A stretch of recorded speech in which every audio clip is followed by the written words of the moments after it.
여러분은 모두 알라딘과 요술램프라는 이야기를 잘 알고 계시죠? 알리바바와 40인의 도적 이야기와 더불어서 알라딘과 요술램프는 아라비안 나이트라고 불리우는 그 천일야화에 나오는 유명한 이야기입니다. 가난하지만 마음이 아주 착한 알라딘이라는 청년이 악한 마법사에게 붙들려서 동굴 안에 있는 오래된 램프를 가져오게 되는데 그만 동굴 안에 갇히게 됩니다. 그 안에는 오래된 램프가 어떤 소원이라도 원하는 것을 들어줄 수 있는 요정이 들어있는 요술 램프임을 그거를 발견하게 되고 그 요정의 도움으로 동굴을 탈출하고 또 부유한 왕자가 되어서 아름다운 공주와 결혼하게 되고 결국은 악한 마법사도 물리치게 된다는 이야기죠. 우리에게는 월트 디즈니사에서 1992년도에 알라딘이라는 그 애니메이션 만화 영화가 나왔었습니다. 그리고 작년에 미국의 영화 배우죠 윌 스미스가 램프의 요정 지니로 연기한 실사 영화가 나와서 대한민국에서 몇 명이 본 줄 아세요? 1254만 명이 봤습니다. 완전히 대성공이었죠. 개인적으로 저는 92년도에 군 복무하고 있다가 휴가 나가서 그 실사 만화 영화를 봤고요. 작년에 실사 영화도 가족과 같이 봤습니다. 여러분 가운데는 그 만화 영화가 나오기 전에 이후에 태어난 분도 많이 있을 것 같습니다. 알라딘과 요술램프처럼 어떤 초월적인 능력을 가지고 있는 그 물건을 손에 넣는 사람은 큰 부요함을 누린다거나 큰 초자연적인 능력이 생긴다거나 혹은 그러한 물건을 자신의 수중에 넣어서 세계를 정복하는 악당들과 맞서서 싸우는 일단의 착한 사람들 간의 이야기로 구성된 영화 혹은 그런 이야기들은 너무너무 많이 있습니다. 아주 순진하고 내성적인 주인공이 신비의 마스크를 소유하게 되면서 엄청난 에너지와 활력을 가진 사람으로 변하는 짐 캐리 주연의 마스크라는 영화, 1990년대 영화인데요. 보신 분도 계실 겁니다. 그리고 절대 반지를 손에 넣어서 세계를 정복하려는 야망을 갖고 있는 사우론에 대항하는 연합군의 이야기를 그린 반지의 제왕 1, 2, 3편. 그리고 우리 전래 설화죠. 도깨비 방망이 혹은 도깨비 감투까지 비슷한 소재의 이야기는 모든 문화권에서 공통적으로 발견됩니다. 그러나 이 세상에 우리를 초능력자로 만들어주고 어떤 소원이라도 들어주는 물건은 결코 존재하지 않습니다. 하나님이 우리에게 그런 물건을 허락하지 않았기 때문입니다.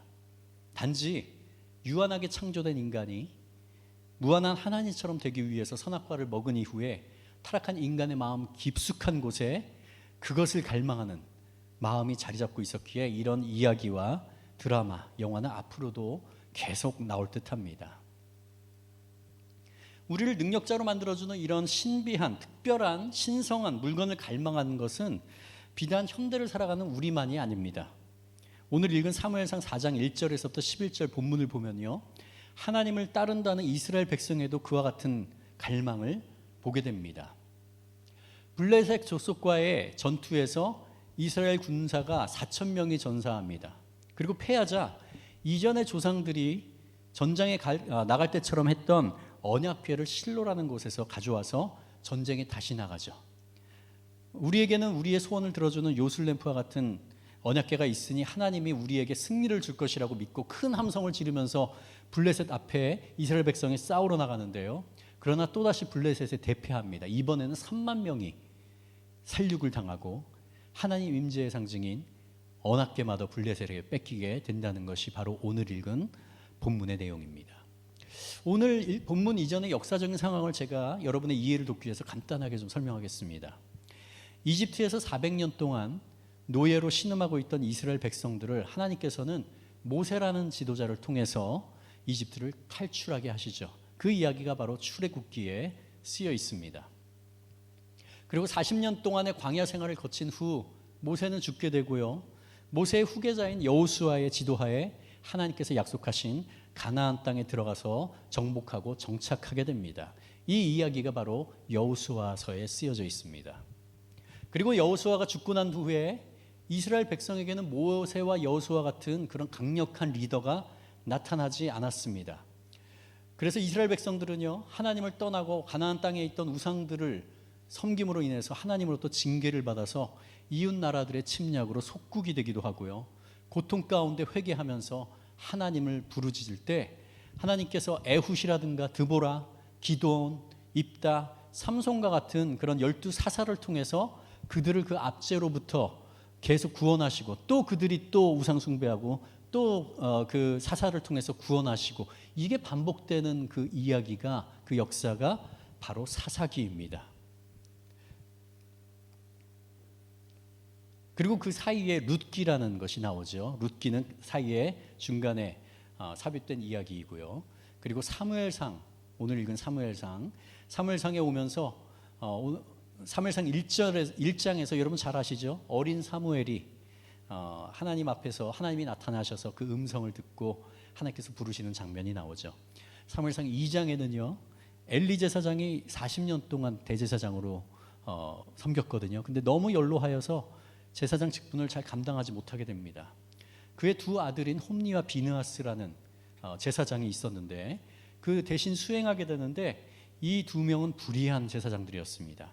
하나님 앞에서 영적 도덕적으로 매우 성결하고 헌신한 삶을 살아야 되는 그러한 종교 지도자임에도 불구하고 하나님을 무시하고 악한 자들의 행실을 쫓았으며, 신성한 제사 제도를 문란케 하고 자신의 직분을 이용해서 제물로 자기의 배를 채우고 성막에서 간음죄를 범하고, 심지어 아비인 엘리 제사장의 책망을 무시하고 백성들을 범죄를 조장하게 하는 것들을 보여줍니다.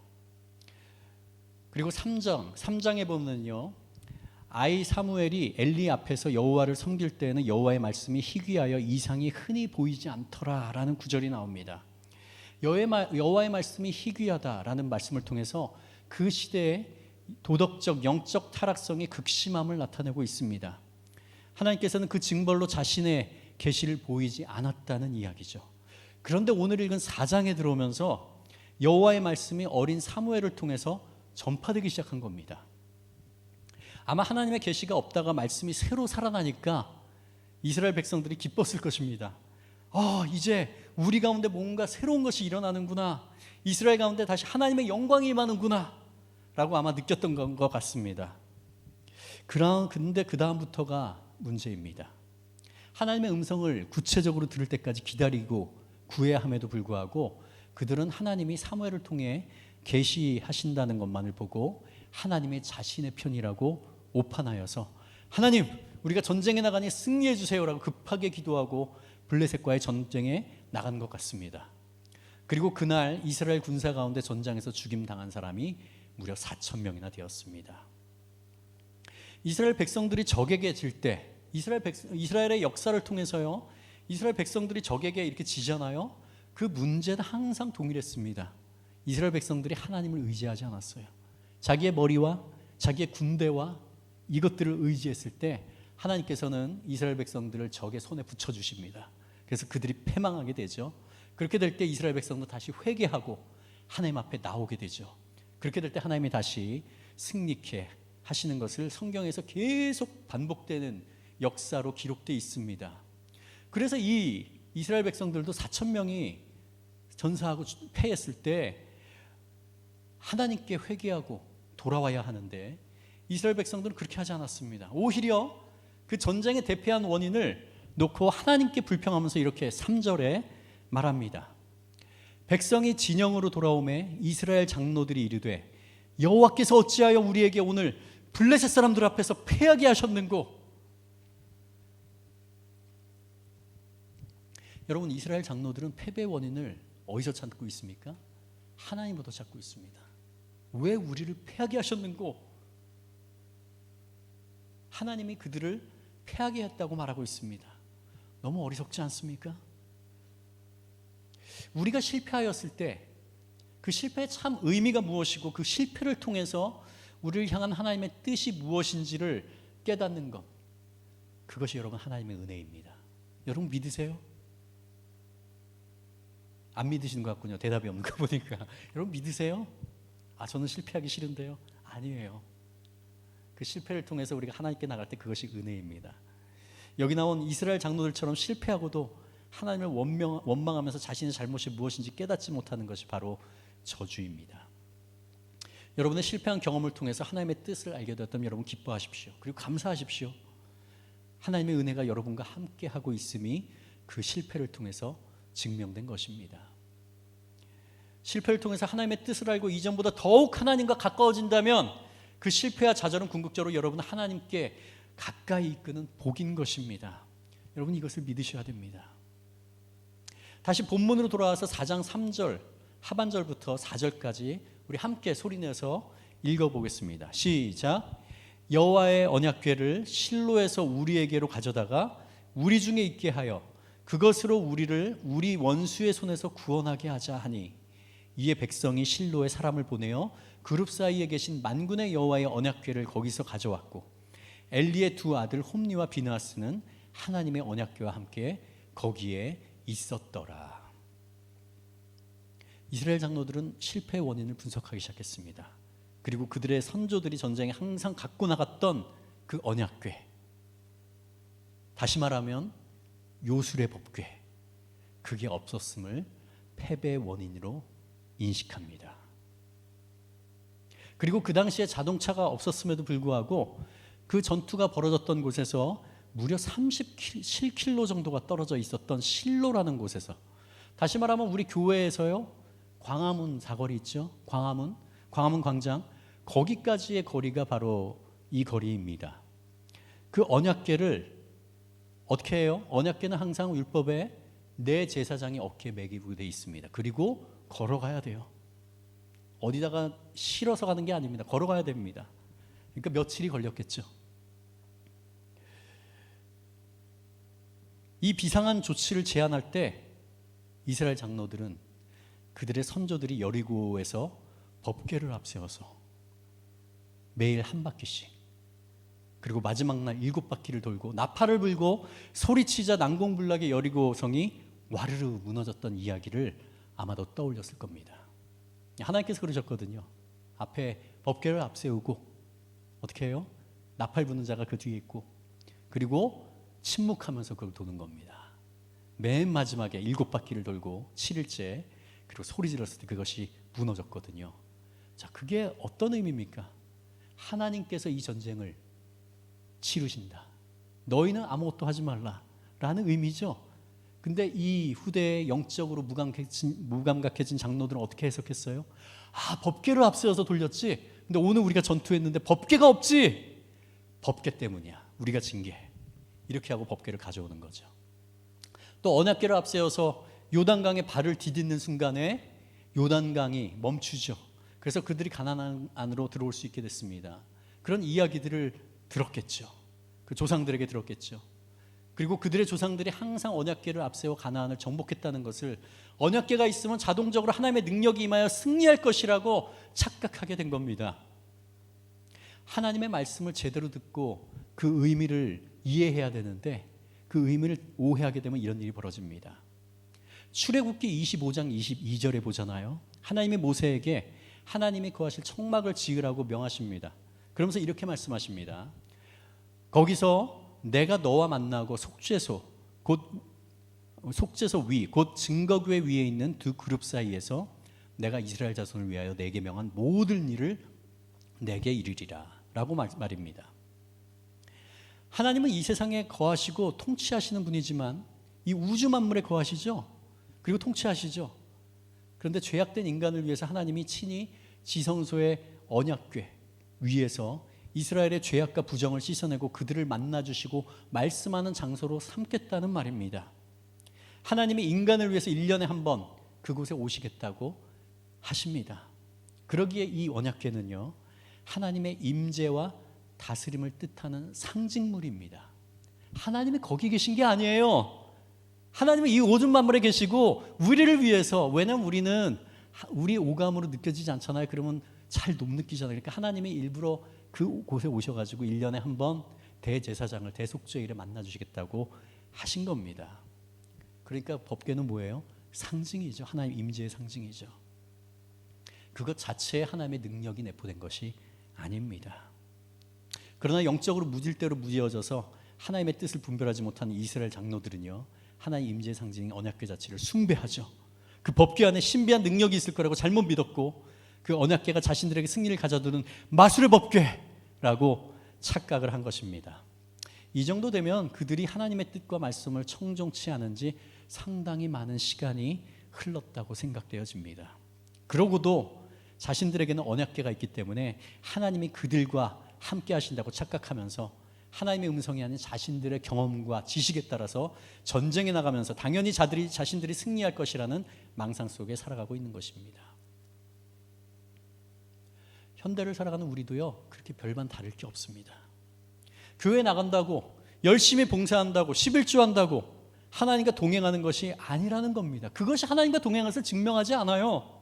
중요한 것은 날마다 하나님과 묵상하고 하나님의 말씀을 묵상하고 하나님의 음성을 듣고 기도를 통해서 하나님의 주권을 인정해 드리는 거죠.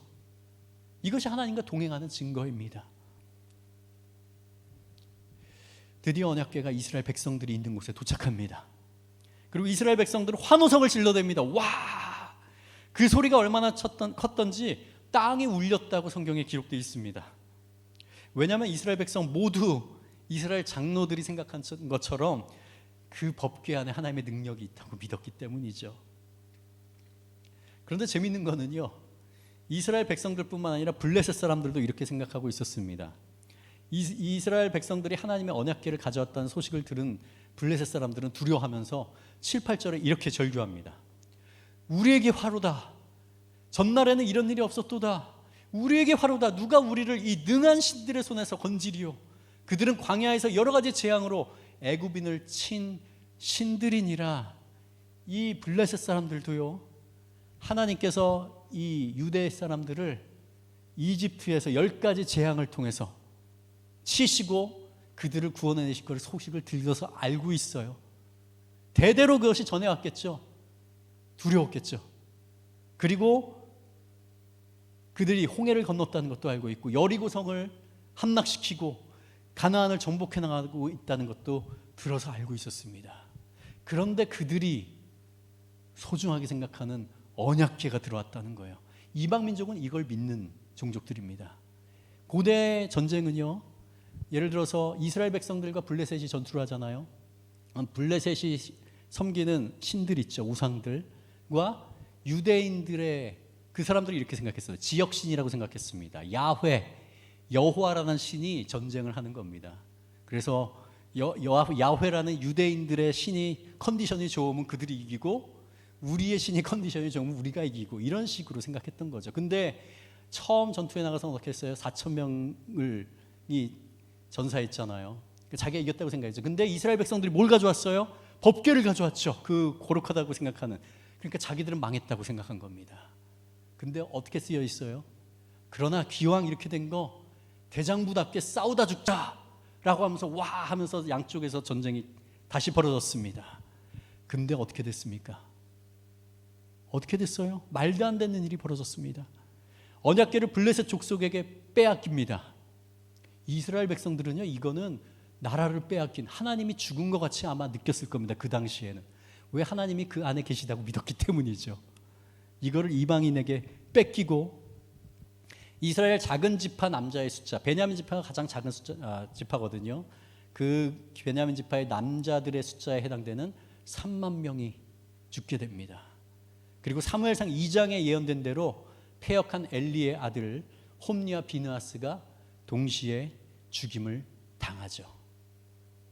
4장 12절에서 22절 오늘 읽지 않았지만 그 뒤에 보잖아요. 그럼 그 소식을 들은 98세 엘리 제사장이 자기 아들들 둘이 동시에 죽고 언약궤를 빼앗겼다는 그 소식을 듣고 뒤로 넘어 미끄러지면서 목이 부러져 죽습니다. 한날에 아들 둘과 엘리 제사장이 죽습니다. 또 그 소식을 엘리의 아들 비느하스의 아내가 듣습니다. 그녀가 자기 시아버지가 그렇게 죽었고 자기 남편이 죽었다는 소식을 듣는 순간에 출산하고 있었거든요. 아기가 태어났는데 아기 태어나는 것과 상관 안 하고 불구지지면서 아기 이름을 지어줬는데요. 그 이름이 이가봇이었습니다. 이가봇. 이가봇의 의미는요, 영광이 없다, 영광이 떠났다입니다. 다시 말하면 하나님을 자신의 유익을 위해서 이용하는 자들에게 하나님의 임재하심이 떠나요. 그게 4장 전체의 결론입니다. 하나님과 동행하지 않고 하나님을 섬기지도 않고 그냥 나의 유익을 위해서 사용하게 될 때 하나님이 떠나십니다. 오늘 사무엘상 4장의 말씀은 하나님의 영광이 임하지 않는, 하나님의 영광이 떠난, 아니 정확히 말하면 하나님의 영광이 떠난 것이 아니라 자기들 스스로 하나님의 영광으로부터 멀어진 그 백성들의 모습을 정확하게 묘사하고 있습니다. 사랑하는 성도 여러분, 오늘 이 사무엘상 4장 말씀을 통해서 오늘 하나님께서 우리에게 무엇을 말씀하고 계십니까? 하나님은 우리의 신앙 가운데 있는 미신적 요소에 대해서 제거하라고 말씀하고 계십니다. 사람의 손으로 만든 물건이 자신을 지켜준다고 믿는 것은 어리석은 일이지만 예전부터 지금까지 수많은 사람들이 그런 유혹에 빠져서 실제적으로 부적을 손에 소유하고 있습니다. 우리 신앙인들은 그들이 집이나 옷에 붙이고 또는 지갑에 넣어서 갖고 다니는 부적에 대해서 미신이라고 말하면서 조롱하죠. 하지만 오늘 본문에서 살펴본 것처럼 이스라엘 백성도 하나님을 뜻을 구하고 그들의 마음을 하나님께 드리는 것이 아니라 하나님의 언약궤를 요술램프처럼 사용하는 미신적 행위를 보았고 또 그 참담한 결과를 목도했습니다. 하나님이 친히 우리를 만나시겠다고 상징으로 주신 언약궤조차도 이 세상에 가장 거룩한 물건이 있다면 바로 언약궤겠죠. 하나님이 친히 제정하시고 그 안에 모세의 돌판, 하나님께서 십계명으로 주신 그 돌판과 만나가 담긴 항아리와 아론의 쌍난 지팡이, 이게 들어있었거든요. 그 언약궤조차도 인간이 부적처럼 취급할 때 하나님의 임재는 떠나가고 그 언약궤를 블레셋에 빼앗기도록 하나님이 내버려 주신 것을 보게 됩니다. 이것은 하나님의 임재가 본질임에도 불구하고 그 외형과 껍질만 남아있는 형식주의에 대해서 하나님은 강하게 경고하고 계신 것입니다. 하나님과의 진정한 영적 교제가 없다면 그 아무것도 의미가 없다는 것을 하나님 말씀하십니다. 오늘 우리의 신앙생활 가운데서 좋은 의미로 시작했음에도 불구하고 그 본질을 놓치고 본질이 빠져나가고 형식만, 껍데기만 남아서 부적과 같이 요술램프와 같이 잘못 사용될 수 있는 것들이 무엇이 있을까요? 우리 가운데는 부적을 갖고 있는 사람은 없죠. 근데 잘 생각해 보시기 바랍니다. 그 대표적인 게 십자가입니다. 십자가의 본질은요, 예수 그리스도께서 우리를 대신해서 달려 돌아가신 바로 그 자리입니다. 그리고 그 대속의 은혜로 말미암아 우리가 영원한 생명을 얻었다는 것이 십자가의 의미죠. 상징입니다. 그래서 우리는 십자가를 볼 때마다 어떻게 해야 돼요? 저 자리가 내가 달렸어야 되는 자리인데, 나 같은 죄인이 내가 죽었어야 되는 자리인데, 죄 없으신 하나님이신 예수 그리스도께서 그 자리에 나 대신에 달려서 죽으심으로 내 죄값을 치르셨구나. 이것을 생각하는 상징으로 우리가 갖고 있는 것이 십자가입니다. 하지만 드라큘라가 나타났을 때 십자가를 꺼내서 확 하면은 드라큘라가 아 하면서 해치지 못한다는 것을 믿는 것처럼 그 십자가의 본질을 의미를 잊은 채 십자가를 내가 걸고 있으니, 또는 자동차 앞에 이거 십자가를 걸어놨으니, 또는 집에 그것이 있으니 하나님께서 우리를 보호해 주시고 안전하게 지켜주실 거야. 이게 미신적 신앙입니다. 또 십자가를 했으니까 내가 뭔가 보호받는 느낌이 든다. 그것도 마찬가지예요. 제가 어렸을 때는요, 삼손 있죠? 이스라엘 사사 중에 삼손의 초자연적인 힘은 머리카락에서 나온다고 생각했어요. 여러분 가운데서 그렇게 생각하지 않았나요? 또 그 힘을 잃은 것이 힘의 근원인 머리카락을 잘리게 되어서라고 생각했었습니다. 그런데 나중에 깨달은 것이 있습니다. 아, 그게 아니구나. 하나님과의 그 언약, 약속을 깨뜨리고 이방 여인에 빠져서 그녀에게 머리카락의 힘의 근원이라고 말하게 되고, 결국 하나님께 바쳐진 나시른으로서의 머리를 깎지 않는 하나님의 마지막 서약 3개가 있었거든요. 그거를 다 깨뜨리게 됩니다. 그래서 하나님의 영이 그를 떠났기 때문에 그의 힘과 능력이 없어진 것입니다. 머리 때문이 아니에요. 그가 하나님을 떠난 거죠. 하나님의 말씀을 청종하지 않고. 삼손의 머리카락은 하나님의 임재를 상징한 것이지 머리카락 자체에 힘이 있었던 것이 아니었습니다. 삼손의 초자연적인 힘의 근원은 하나님께서 삼손과 함께 하심에 있었던 것입니다. 우리 교회 여기 모인 곳이 바로 예배당이죠. 예배당이죠. 예배하는 곳, 예배당. 근데 어떤 분들은 이 교회를 성전이라고 부릅니다. 성전의 뜻이 뭐예요? 거룩한 집이죠. 거룩할성, 집전, 큰 집이죠. 거룩한 집. 성전은요, 성전이라는 말이 우리를 프레이밍해요. 성전이라고 부르잖아요. 그럼 이곳에 오면 하나님이 계시다고 우리가 느낍니다. 그리고 우리에게 어떤 그 단어를 자꾸 쓸 때 어떤 해악이 있을까요? 하나님이 이곳에서만 계시다고 느껴요. 그래서 주일에 나왔을 때 뭔가 내가 거룩한 곳에 왔으니까 내가 거룩해지고 또 찬양하고 기도하고 말씀 들으면서 내가 좋은 사람이 된 것 같고, 그리고 나가서 성전 밖을 이제 떠나서 일주일 동안 살아갈 때는 그곳에 하나님이 안 계시다고 생각합니다. 그리고 적당히 세상과 묻어가죠. 이게 하나님의 가장 경멸하는 짓이에요. 하나님을, 이스라엘 백성들을 이 성전에 가둬놔요. 그리고 그들의 삶 가운데서는 하나님이 없다라고 생각하고 그냥 죄를 짓고 살아갑니다. 그래서 우리는 성전이라고 부르면 안 돼요. 예배당입니다. 우리 신약에서 성전은 어디입니까? 하나님이 거하시는 곳이 성전이죠. 그렇죠? 사도행전 2장에서 성령이 강림하신 후에 우리가 예수 그리스도를 그리스도로 영접하게 되면 우리 안에 성령님이 거하십니다. 그래서 신약 이후로는요, 성전은 바로 우리입니다. 우리 마음에 있습니다. 이것이 바로 성전의 의미입니다. 그래서 우리는 여기가 모인 곳은 예배하는 곳이에요. 우리 한 사람 한 사람 그리스도인들이 모였을 때 이곳이 거룩한 곳이 되는 거고, 우리가 흩어져서 세상 가운데 나갔을 때 우리 안에 계신 성령님으로 말미암아 우리가 거하는 그곳이, 직장이, 공부하는 곳이, 여러분의 가정이 거룩한 곳이 되도록 우리가 힘써야 됩니다. 하나님께 도움을 청하면서요. 이와 같이 본질이 변질되고 형식만 남게 될 때 부적과 같이 사용될 수 있는 것들 우리 주변에 정말 많이 있습니다. 또 눈에 보이는 유형들 뿐만 아니라 무형의 것들도 우리 마음 가운데 미신이 될 수 있습니다. 안타깝게도 우리 성경책이요, 성경책, 이것도 우리가 그렇게 생각할 수 있어요. 지금은 그것이 많이 옅어졌는데 제가 어렸을 때만 해도 성경책 이렇게 머리에 베거나 이러면 절대 안 된다고 굉장히 소중하게 하고 교회 갔다 온 다음에 이렇게 위에 올려놓죠. 읽지 않고 그냥 위에 모셔놓습니다. 그리고 주일이 되면 옆에 끼고 이렇게 교회 오는, 다 그렇게 않았지만 그렇게 생각하는 사람도 분명히 있었습니다. 그렇게 생각할 때 그 성경도 마찬가지로 부적처럼 우리에게 느껴지는 겁니다.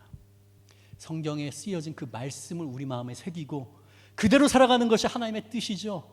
성경을 갖고 있는다고 우리가 거룩한 사람이 되는 게 아닙니다. 교회에서 우리의 직분은요, 본질적으로 하나님께서 은사로서 오로지 주님의 뜻에 따라 이 땅에 교회를 세우는 것과 관계가 있습니다. 하지만 내가 목사이기 때문에, 전도사이기 때문에, 여러분이 장로이기 때문에, 권사이기 때문에, 혹은 안수집사이기 때문에, 혹은 예배인도자이기 때문에, 싱어이기 때문에, 연주자이기 때문에, 교사이기 때문에, 셀리더이기 때문에, 열심히 그래서 봉사하기 때문에 그 맡은 직분 자체로서 하나님의 복을 내려주실 것이라고 생각한다면 이 직분이 우리 마음속에 부적이 되고 미신이 되는 겁니다. 우리가 크리스천이라고 생각하면서 이런 착각에 빠지지는 않나요? 아, 나는 그래도 교회에 나와서 예배하니까 하나님이 나와 항상 함께 하셔. 여러분 이렇게 착각하지 않습니까? 그것과 매일매일 하나님의 음성에 따라서 살아가는 것은 별개의 문제입니다. 여러분, 이런 착각에 빠지지 마시기 바랍니다. 사랑하는 성도 여러분, 그리스도인으로서의 참 신앙과 미신적 신앙을 여러분은 구분하시기 바랍니다. 그것은 바로 하나님을 우리 삶 가운데 어떤 존재로 인식하는가의 차이에서 참 신앙과 미신적 행위는 나뉘게 됩니다. 하나님이 우리 삶의 주인이고 그분의 뜻이 이루어지도록 우리 삶을 내어드리고 항상 주님을 닮아가고자 말씀 묵상하고 기도를 쉬지 않을 때 우리는 참 그리스도인이 되는 겁니다. 또 이 땅 가운데 살아가면서 하나님의 말씀대로 살아가고자 발버둥칠 때 하나님의 도우심이 임하면서 우리가 그리스도인이 되는 겁니다. 하나님이 우리 인생의 주인이 되는 삶을 말하는 거죠.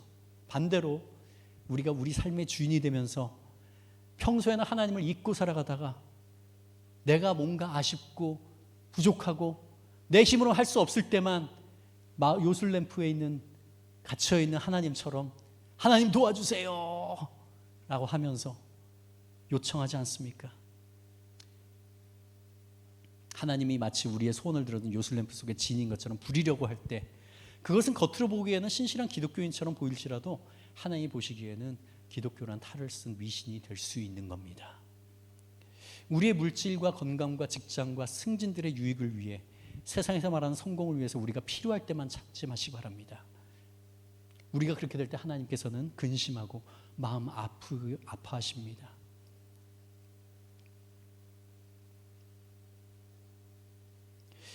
진실된 신앙인에게 있어서, 크리스천에게 있어서 요술램프는 결코 존재하지 않습니다. 이 세상에서 어떤 특별한 능력을 가진 물건이 존재하지 않는 것처럼 우리 신앙 안에서도 그런 것은 결코 존재하지 않습니다. 오히려 예수님은 마태복음 16장 24절에서 아무든지 나를 따라오려거든 자기를 부인하고 자기 십자가를 지고 나를 쫓을 것이라 라고 말씀하시면서 예수님은 우리를 따르는 것이 아니라 우리가 예수님을 따라야 된다고 가르치셨습니다. 우리 삶의 주인은 하나님이십니다. 그러기에 우리 스스로를 하나님보다 높게 우리 마음의 보좌에 올려놓고 하나님은 우리의 필요를 위해서 존재하는 요술램프의 진이처럼 되었던 우리의 행실을 우리 이 시간에 모두 회개합시다. 그리고 우리 삶의 보좌에 하나님을 모시고 엎드려 절함으로 하나님 우리의 삶의 주인 되심을 인정해 드립시다. 이것이 하나님의 임재를 누리면서 날마다 살아가는 유일한 방법입니다. 하나님의 크신 능력을 덧입고 살아가는 길입니다. 우리 다시 한번 우리 아까 불렀던 주 앞에 엎드려 고백하면서 우리의 우상들을 다 내려놓게 하여 주시옵소서. 주님, 우리 자신이 우리 삶의 주인이 됐던 내 자신이 우상이 됐던 것을 이 시간에 내려놓습니다. 주님만 경배하기로 주님이 우리 삶의 주인이십니다. 주님, 그렇게 살아가도록 도와주시옵소서.